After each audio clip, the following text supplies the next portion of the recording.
I've had a couple experiences which have certainly been strange. I've had some invites to some strange places with some strange people. I've had some anonymous messages which I verified to be true, which were scary, I guess you could say. I've definitely been contacted by the Matrix in and of itself. But initially, when they speak to you, they try to make you change sides. Mm-hmm. They try to switch you. Well, they try and get a degree of leverage over you, or they try and bribe you, or they try and get you to sell your soul.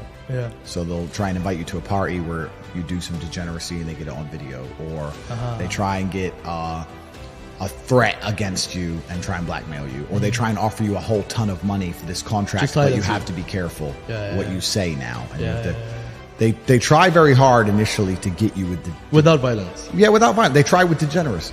That's what they try, and that's distractions. Yeah, well, you know, most people's hearts and souls can be bought.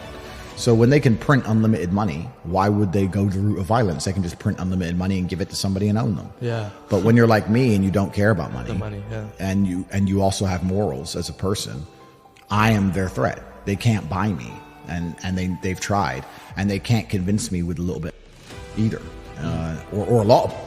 They can't. I'd rather go without. Thank you very much, sir. Thank you.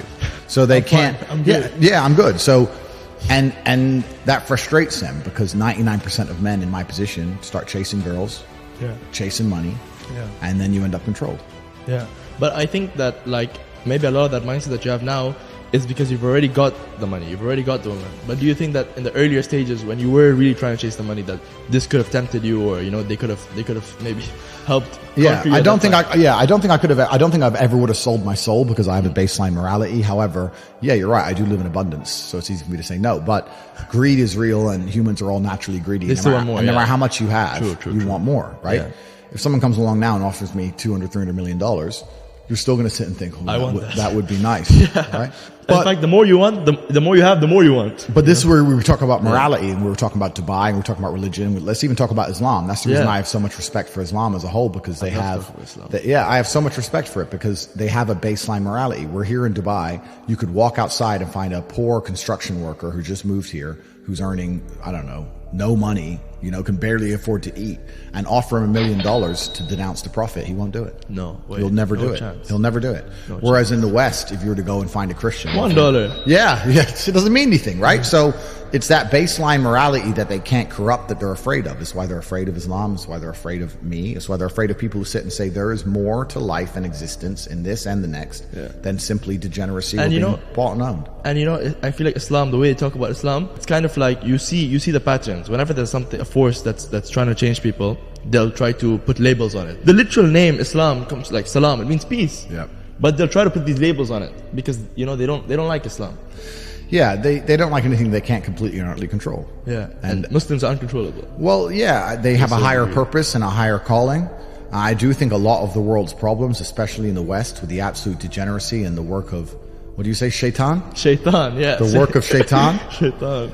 It could be fixed with Islam. Honestly, I call for the Islamification of all Western countries because Christianity has absolutely and utterly failed. The idea of a religion is to preserve the morality and preserve the traditions of a country. Exactly. If you have failed to do that, then you're no longer a religion. If you're going to sit there and inside of your own country, your prophets are mocked, all of your ideals are ignored. And it's okay. And it doesn't matter. Yeah. And society is degenerating in real time, and your children are no longer safe from brainwashing by the Matrix, then your religion in and of itself as a concept has failed. Christianity has failed to preserve Christian values on any level in any country ever.